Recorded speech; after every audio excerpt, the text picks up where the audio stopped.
Hello students, this is your second lecture of units and measurement, and today we will study measurement of length. Before moving towards the lecture, we will study what is length. Well, length is simply the distance between any 2 points is known as length. So length is the distance between 2 points in space. Now what are the methods of measurement? अब इस length को major कैसे किया जाता है? Then there are two methods of measurement of length. First is direct measurement and second is indirect measurement. So first of all we will study about the direct measurement and the instruments by which it is measured. तो सबसे पहले हम ये समझने की कोशिश करते हैं कि डायरेक्ट मेजरमेंट होता क्या है। डायरेक्ट मेजरमेंट में जिन दो पॉइंट्स के बीच में आप डिस्टेंस मेजर करने वाले हैं वो दो पॉइंट्स आपकी फिजिकल अप्रोच में होने चाहिए, वो आपकी अप्रोच में होने चाहिए। फॉर एग्जांपल अगर आपको कोई एक लेंथ मेजर करनी है या आपको इस रूम की विड्थ अगर मेजर करनी है तो इस रूम के जो दोनों वॉल्स हैं वो दोनों वॉल्स फिजिकली आपकी अप्रोच में, आप पहले टेप यहाँ लगाएंगे, ठीक है, उसको रख देंगे और फिक्स कर देंगे और फिर उस टेप को आप वहां लेके चले जाएंगे। तो ये दोनों वॉल्स जो है वो आपकी फिजिकल अप्रोच में है। तो इस तरह के मेजरमेंट को हम कहते हैं डायरेक्ट मेजरमेंट। तो पहले हम इसके डेफिनेशन लिख लेते हैं।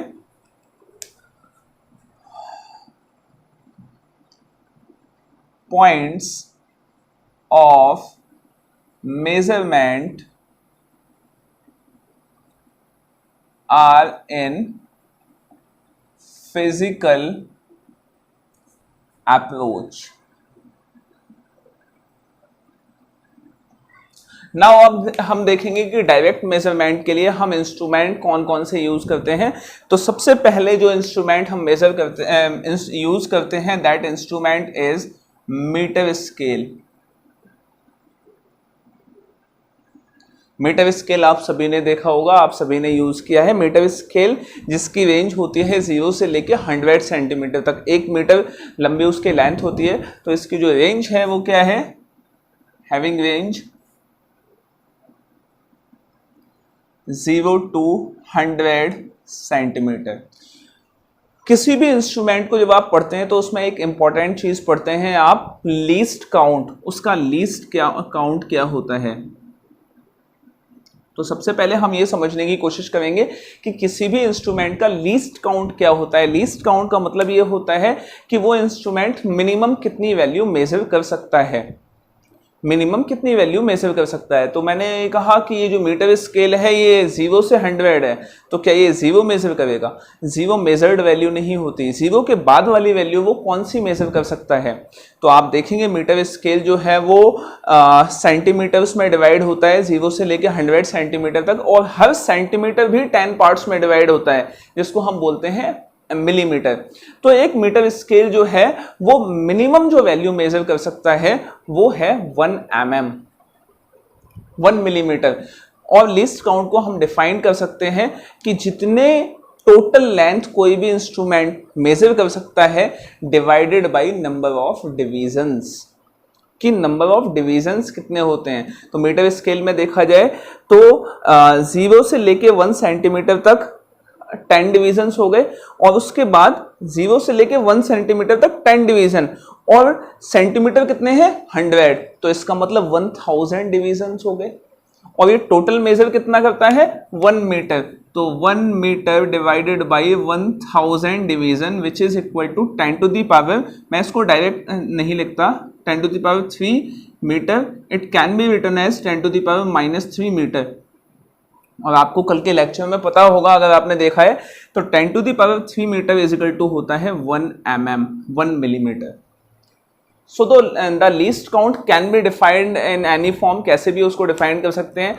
It is the minimum measured value by an instrument is called as least count, या एक डिवीजन में जो ये वैल्यू मेजर कर सकता है उसको हम लीस्ट काउंट कहते हैं, या total number of length divided by total number of divisions is also known as least count. ठीक है, तो लीस्ट काउंट की पहले हम डेफिनेशन लिख लेते हैं। मिनिमम वैल्यू मेजर्ड बाय, इसको मैं हटा देता हूं यहां से, measured by any instrument,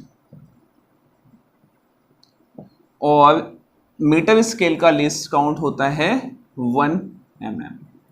इसके बाद एक और इंस्ट्रूमेंट है जो डायरेक्ट मेजरमेंट के काम आता है, जो कि आपके लिए बिल्कुल न्यू इंस्ट्रूमेंट होगा, 11th क्लास में ही आप पढ़ेंगे। दैट इंस्ट्रूमेंट इज वर्नियर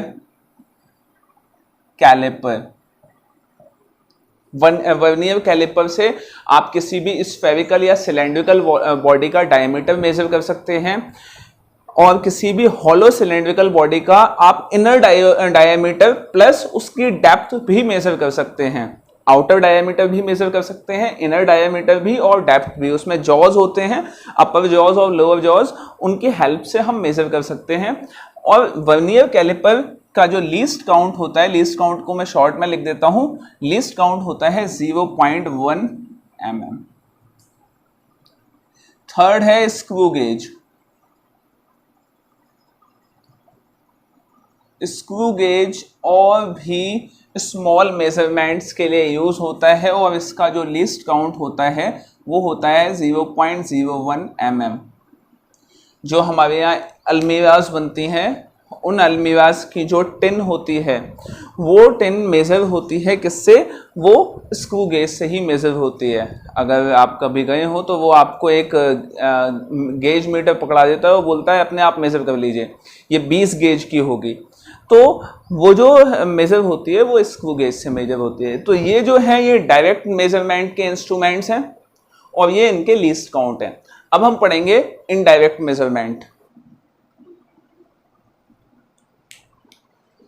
सबसे पहले हम ये समझने की कोशिश करते हैं कि इनडायरेक्ट मेजरमेंट होता क्या है। तो डायरेक्ट मेजरमेंट में आपने देखा था कि जिन पॉइंट्स के बीच का आपको डिस्टेंस कैलकुलेट करना था वो दोनों ही पॉइंट्स आपकी फिजिकल अप्रोच में थे। इनडायरेक्ट मेजरमेंट में इसका कुछ अलग होता है। इनडायरेक्ट मेजरमेंट में फॉर एग्जांपल मैंने आपको मेजरिंग टेप दे दिया और मैंने कहा कि चले जाओ मून पे, जा पाओगे क्या? तो इतना लंबा डिस्टेंस जहां पे आपके जो दो पॉइंट्स के बीच में आप डिस्टेंस मेजर करने वाले हैं वो दो पॉइंट्स आपकी फिजिकल अप्रोच में नहीं है, तो उसको हम बोलते हैं इनडायरेक्ट मेजरमेंट। जब इतने बड़े डिस्टेंस के बीच में आपको कैलकुलेशन करनी होती है उसको हम बोलते हैं इनडायरेक्ट मेजरमेंट। तो indirect measurement means physical approach में वो नहीं है। अब इनडायरेक्ट मेजरमेंट के भी दो फर्दर मेथड्स होते हैं। फर्स्ट मेथड होता है इसका रिफ्लेक्शन मेथड,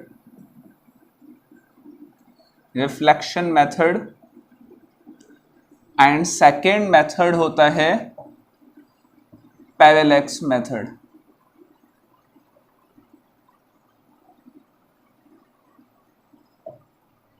जो रिफ्लेक्शन मेथड है वो कुछ किलोमीटर्स तक के डिस्टेंस को मेजर करने के काम आता है, और पैरेलैक्स मेथड जो है वो थोड़े ज़्यादा डिस्टेंस को, फॉर एग्जांपल किसी प्लैनेट तक के डिस्टेंस को मेजर करने के काम आता है पैरेलैक्स मेथड। रिफ्लेक्शन मेथड और पैरेलैक्स मेथड, सबसे पहले हम पढ़ते हैं रिफ्लेक्शन मेथड। तो रिफ्लेक्शन मेथड क्या है? रिफ्लेक्शन मेथड बिल्कुल वैसे ही काम करता है जैसे फॉर एग्जांपल आप किसी हिली एरियाज में होते हैं और आप जब अपनी आवाज़ निकालते हैं तो वो आवाज़ आपके पास ही कुछ सेकंड्स के बाद लौट के आती है इको की वजह से।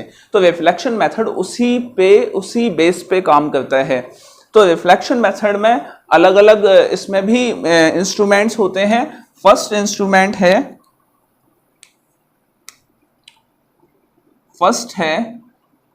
रडार। रडार की फुल फॉर्म होती है रेडियो डिटेक्शन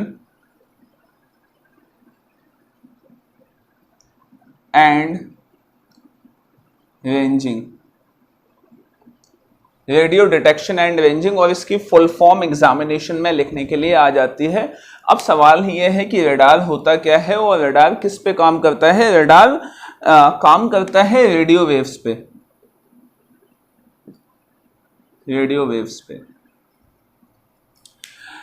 जब सेकेंड वर्ल्ड वॉर हुई तो उस टाइम पे अमेरिका में जापानीज प्लेन ने अटैक कर दिया, और जहां पे अटैक किया उस जगह का नाम है पर्ल हार्बर। पर्ल हार्बर पे एक मूवी भी आ चुकी है, अगर आपने देखी हो तो बहुत फेमस मूवी है। अगर आपको मौका मिले, टाइम मिले तो आप कभी देखिएगा। जब पर्ल हार्बर पे जापानीज प्लेन्स ने अटैक किया तो उस टाइम पे अमेरिका ये सोचने पे मजबूर हो गया कि हमारे पास अगर कोई ऐसी टेक्नोलॉजी होती जिससे हम इनके आते हुए प्लेन्स का अगर पता लगा पाते तो इतना बड़ा डिजास्टर नहीं होता पर्ल हार्बर पे। तो उसके बाद उन्होंने एक टेक्नोलॉजी बनाई, वो टेक्नोलॉजी थी रडार टेक्नोलॉजी। रडार टेक्नोलॉजी में होता क्या है कि एक बेस स्टेशन होता है, कहीं पे भी अर्थ पे ही एक बेस स्टेशन बनाया जाता है, उस बेस स्टेशन पे एक एंटीना टाइप सिस्टम बनाया जाता है। वो सिस्टम हर तरफ मतलब अपने चारों तरफ कई किलोमीटर्स तक रेडियो वेव्स एमिट करता रहता है और रेडियो वेव्स जाती रहती हैं और वो स्कैन करता रहता है। जैसे ही उस इलाके में जहां तक वो रेडियो वेव्स जा रही हैं उस इलाके में कोई चीज़ आ जाती है, कोई प्लेन आ जाता है, तो ये रेडियो वेव्स उस प्लेन से हिट करके वापस आ जाती हैं। अगर हिट करके वापस आ गई तो ये इंफॉर्मेशन वहां पे बेस स्टेशन में जो लोग हैं उनको पता चल जाती है कि ये किसी चीज़ से हिट करके वापस आई है और उसके हिसाब से उस प्लेन का डिस्टेंस भी कैलकुलेट कर लिया जाता है कि ये कितना दूर है और फिर उसके बेसिस पे हमारी जो अपनी आर्मी है उसको अलर्ट कर दिया जाता है that something is there in the sky which can be who can be enemy, वो एनिमी भी हो सकता है। तो इस तरह से बहुत सारी कंट्रीज जो है रडार, लगभग सारी कंट्रीज ही रडार टेक्नोलॉजी का यूज़ करती हैं ये पता लगाने के लिए कि स्काई में कोई एनिमी तो नहीं है और उसका पता लगाने के बाद उसको स्काई में ही डिस्ट्रॉय कर देती हैं। तो रेडियो वेव्स इस तरह से काम करती हैं। अब देखिए जो डिस्टेंस कैलकुलेट करना है रेडियो वेव्स की हेल्प से, वो डिस्टेंस कैसे कैलकुलेट होता है? डिस्टेंस होता है speed into time. Speed is equal to distance upon time होता है, तो distance is equal to speed into time. Distance किसका कैलकुलेट कर रहे हैं? उस प्लेन का जहां से हिट होके वो रेडियो वेव्स आई हैं वापस। फॉर एग्जांपल यहाँ वो कोई ऑब्जेक्ट है, यहाँ तक रेडियो वेव्स गई और यहाँ से जाने के बाद वो वापस आ गई, ठीक है। तो रेडियो वेव्स की स्पीड उतनी होती है जितनी लाइट की स्पीड हुआ करती है। तो ये तो स्पीड आ गई, हमें पता ही होगी वो स्पीड, ठीक है। और टाइम जाने में लगा और आने में लगा। जो डिस्टेंस कैलकुलेट होकर आएगा वो जाने का टाइम इंक्लूड करेगा और आने का भी करेगा, लेकिन हमें तो सिंगल डिस्टेंस कैलकुलेट करना है। रेडियो वेव्स भले ही जाकर वापस आई हैं, तो हम क्या करेंगे, इस सिंगल डिस्टेंस के लिए इसको 2 से डिवाइड कर देंगे, तो हमारे पास यहां से यहां तक का डिस्टेंस कैलकुलेट हो जाएगा। तो रडार ऐसे काम करता है। इसी में एक और टेक्नोलॉजी आती है दैट इज सोनार। सोनार की डेफिनेशन फुल फॉर्म है sound navigation and ranging. Sound navigation and ranging, जिस तरह से रडार काम करता है सोनार भी वैसे ही काम करता है, बस फर्क इतना है कि रडार एयर में हवा में काम करता है, सोनार वाटर के अंदर काम करता है। जो वाटर में जो शिप्स ट्रैवल करते हैं या जो सबमरीन्स होती हैं वो क्या करते हैं, अपने चारों तरफ साउंड अल्ट्रासोनिक वेव्स को एमिट करते रहते हैं। और अल्ट्रासोनिक वेव्स जैसे कि रडार में हुआ था कि प्लेन से हिट करके वापस आती हैं रेडियो वेव्स, वैसे ही अल्ट्रासोनिक वेव्स किसी रॉक या किसी दूसरे शिप से हिट करके वापस आती हैं। तो वाटर में कोई चीज़ है, कोई रॉक है या कोई एनिमी, कोई और सबमरीन है, इसका पता चलता रहता है।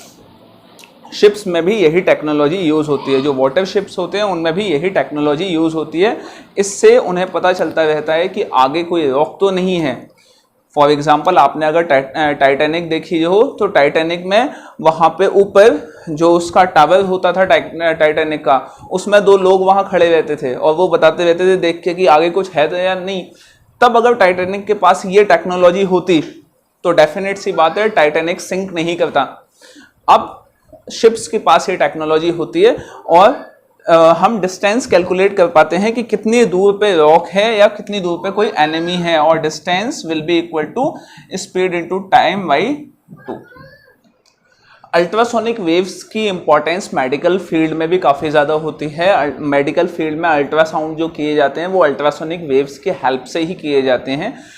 किसी का भी अल्ट्रासाउंड करना होता है तो अल्ट्रासोनिक वेव्स जो हैं वो एमिट कराई जाती हैं उसकी स्किन पे और उसके बेसिस पे डाटा रिकॉर्ड होके आता है।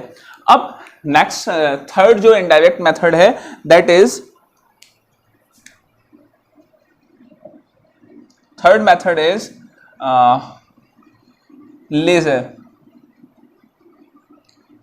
ये काफी न्यू टेक्नोलॉजी है और लेजर की एप्लीकेशन होती है light amplification and by stimulated emission of radiation. Laser भी इनडायरेक्ट मेथड पे ही काम करती है। किसी भी चीज़ का डिस्टेंस हमें कैलकुलेट करना होता है तो हम लेज़र एमिट करते हैं। लेज़र जब जाती है तो उससे हिट करके वो वापस आती है तो हमें वहाँ का डिस्टेंस वैसे ही पता चल जाता है जैसे इन दो मेथड से पता चलता है। तो ये तो इनडायरेक्ट मेथड में रिफ्लेक्शन का पार्ट हो गए क्या, रडार, सोनार एंड लेजर। इनकी फुल फॉर्म ज़रूर आपको पता होनी चाहिए। ठीक है, next parallax method. Parallax method किसी प्लैनेट का या अर्थ के अराउंड मून का डिस्टेंस मेजर करने के काम आते हैं। डिस्टेंस के साथ साथ पैरेलैक्स मेथड से हम किसी प्लैनेट का डायमीटर भी मेजर कर पाते हैं। इससे ज़्यादा लंबे डिस्टेंसेस हम पैरेलैक्स मेथड से कैलकुलेट नहीं कर पाते। फॉर एग्जांपल अगर आपको किसी स्टार का डिस्टेंस कैलकुलेट करना है तो स्टार का डिस्टेंस पैरेलैक्स मेथड से कैलकुलेट नहीं हो पाता। तो इसकी डेफिनेशन क्या है, it is used to measure the distance of the planet और मून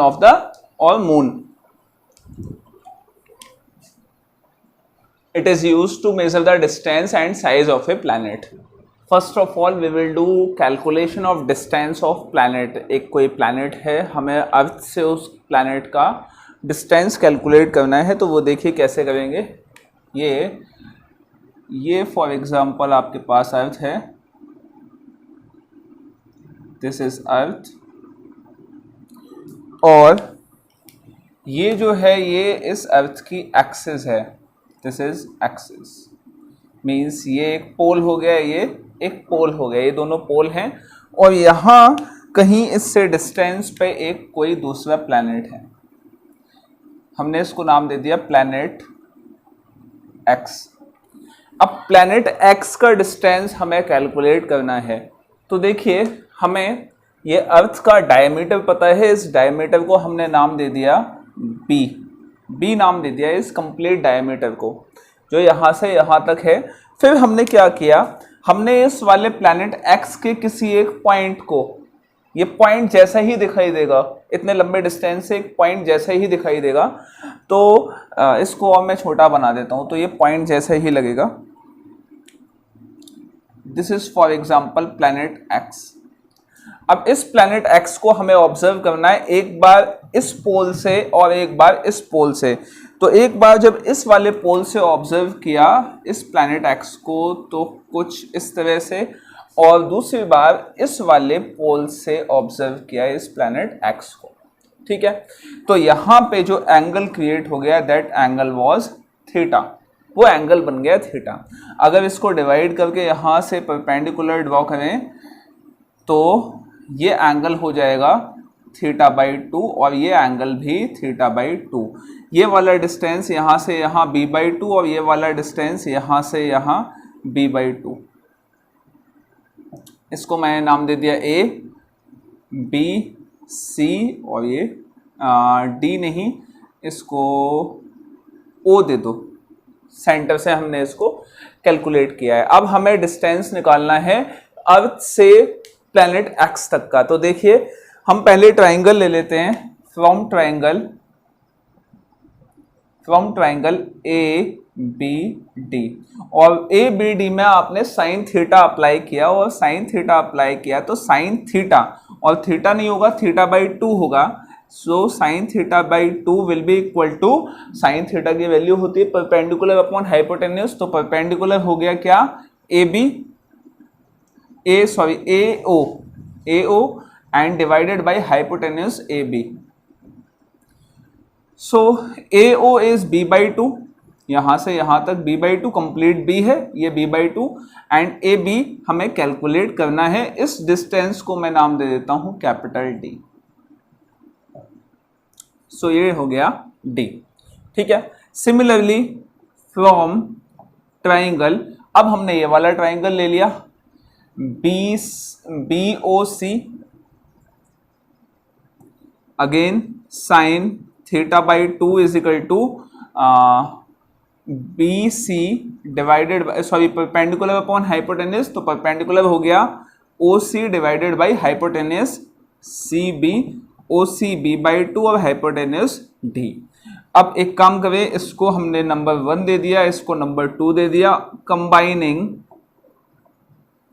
1 and 2 को कंबाइन कर दिया। 1 and 2 को कंबाइन किया तो आपके पास वैल्यू क्या आ जाएगी, साइन θ/2 प्लस θ/2, तो क्या आ जाएगा, sine theta will be equal to b/2 plus b/2 b/d।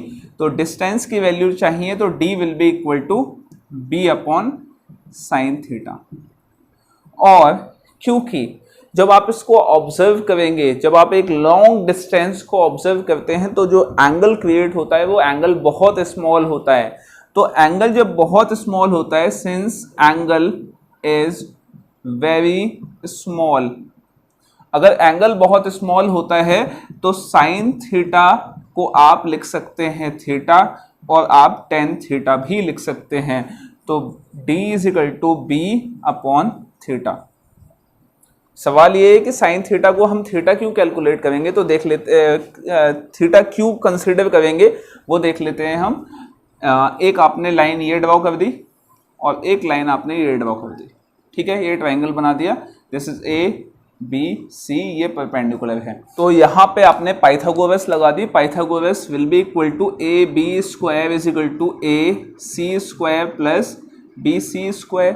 अब यहाँ अगर देखें आप तो AB और AC के कंपैरिजन में CB का जो डिस्टेंस है या BC का जो डिस्टेंस है वो बहुत कम है। तो इस कंडीशन में नेगलेक्ट कर देंगे, हम BC को नेगलेक्ट कर देंगे, तो नेगलेक्ट BC, तो आपके लिए AB² is equal to AC² which is AB is equal to AC।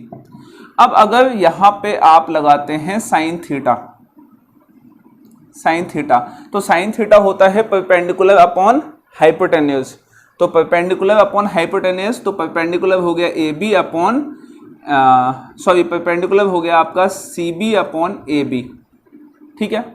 अच्छा नेक्स्ट, अगर आप यहाँ पे थीटा लगाते हैं, थीटा होता है आपका आर्क अपॉन रेडियस, तो आर्क हो गया क्या, परपेंडिकुलर CB और रेडियस AC, और AC is equal to AB होता है, ये हमने अभी अभी कैलकुलेट किया, तो theta will be equal to CB upon AB।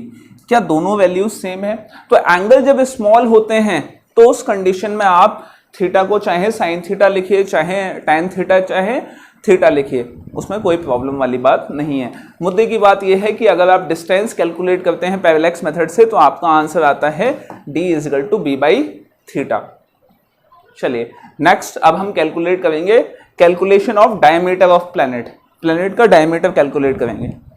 Calculation of diameter of planet, planet का जब डायमीटर कैलकुलेट करना होता है तो हम क्या करते हैं कि ये फॉर एग्जांपल अर्थ है अगेन,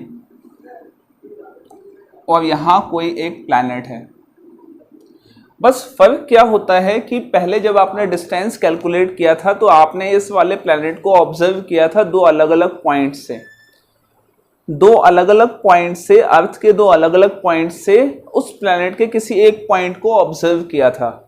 अब जब आप डायमीटर कैलकुलेट कर रहे हैं तो आप अर्थ के ही किसी एक पॉइंट से इस प्लैनेट के दो अलग अलग पॉइंट से, एक बार इस पॉइंट को और एक बार इस वाले पॉइंट को ऑब्जर्व करेंगे।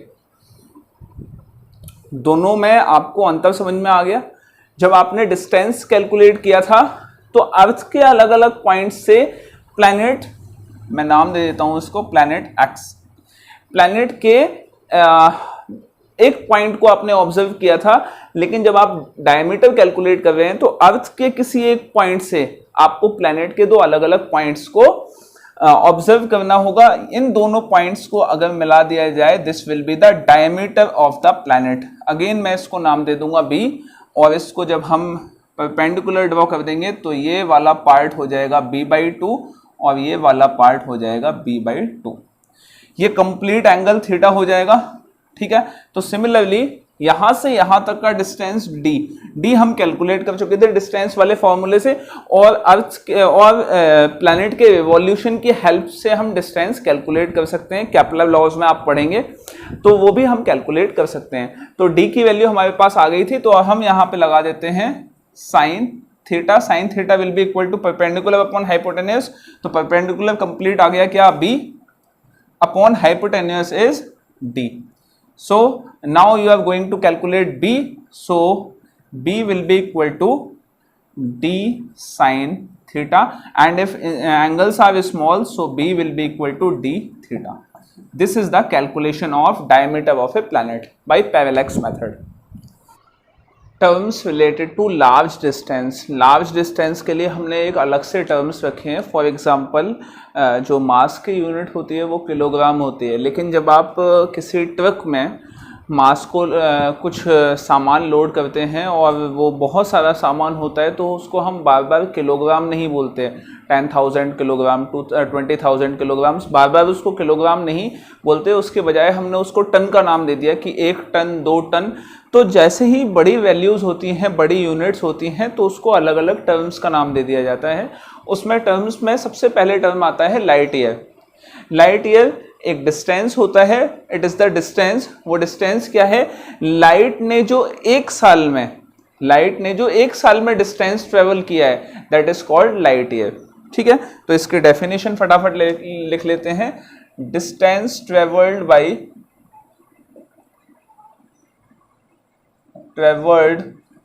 Bye light in 1 year. अब एक साल में डिस्टेंस ट्रेवल किया है, तो डिस्टेंस इज इक्वल टू होता है स्पीड इनटू टाइम। तो स्पीड क्या है, लाइट की स्पीड इज 3 × 10⁸ मीटर पर सेकेंड। अब टाइम, क्योंकि सेकंड की बात आई है तो टाइम को भी आप सेकंड में ही लेंगे। सेकंड में एक ईयर की बात है तो 365 डेज 24 आवर्स, हर आवर में 60 मिनट और हर मिनट में 60 सेकेंड्स। और ये कंप्लीट वैल्यू को जब आप मल्टीप्लाई करते हैं तो आपके पास वैल्यू आती है 9.467 × 10⁻15 metre. This is the distance travelled by light in 1 year. एक साल में वो डिस्टेंस ट्रेवल करती है। नेक्स्ट है एस्ट्रोनॉमिकल यूनिट। एस्ट्रोनॉमिकल यूनिट क्या होती है, it is the mean distance. ये मीन डिस्टेंस होता है अर्थ और सन के बीच में। मीन डिस्टेंस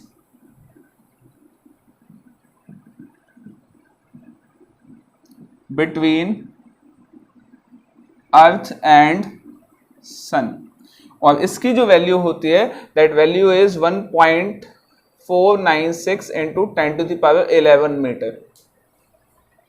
ये वैल्यू होती है एस्ट्रोनॉमिकल यूनिट की। Next is parsec. 1 parsec. 1 parsec का मतलब क्या होता है कि आप एक किसी भी ऑब्जेक्ट को, किसी भी बॉडी को आप ऑब्जर्व कर रहे हैं और उस बॉडी का जो साइज है, उस बॉडी का साइज है 1 एस्ट्रोनॉमिकल यूनिट। एक एस्ट्रोनॉमिकल यूनिट का साइज है, उसको आप ऑब्जर्व कर रहे हैं। तो उसको ऑब्जर्व करते वक्त जो आपका एंगल बन रहा है, that angle should be of 1 second. 1 second का एंगल होना चाहिए। आप जब भी ये एंगल लेते हैं तो 0 से स्टार्ट करते हैं और यहां आके ये 360 डिग्री पे खत्म हो जाता है। 360 डिग्री में ये खत्म होता है। और डिग्री को भी अगर पार्ट्स में डिवाइड किया जाए तो हर डिग्री में 60 मिनट्स होते हैं, और मिनट्स को भी डिवाइड किया जाए तो हर मिनट में 60 सेकेंड्स होते हैं। तो उस एक सेकेंड एंगल में 1 एस्ट्रोनॉमिकल यूनिट डिस्टेंस को ऑब्जर्व किया, जो कि सामने कहीं है, उसको ऑब्जर्व किया, और आपका जो एंगल क्रिएट हो रहा है दैट एंगल इज 1 सेकेंड। वो एंगल अगर 1 सेकेंड है तो ये जो डिस्टेंस है यहां से यहां का, वो डिस्टेंस कितना होगा ये हमें बताना होता है, ठीक है। तो इसकी डेफिनेशन में लिख देता हूं, observing A size of 1 astronomical unit, the angle should be of 1 second, 1 second का एंगल होना चाहिए। और 1 सेकेंड मैंने बताया आपको 1 डिग्री में 60 मिनट्स होते हैं, 1 मिनट में 60 सेकेंड्स होते हैं, ठीक है। तो ये जो वैल्यू आपके पास आती है, that value will be 3.08 into 10⁻16 metre. ये वैल्यू इसकी 1 पार्सेक की आती है। पार्सेक को लेके कंफ्यूज मत होना। और कई बार पूछा जाता है कि इन तीनों में से ग्रेटेस्ट कौन सा है, तो वो हम देख लेते हैं।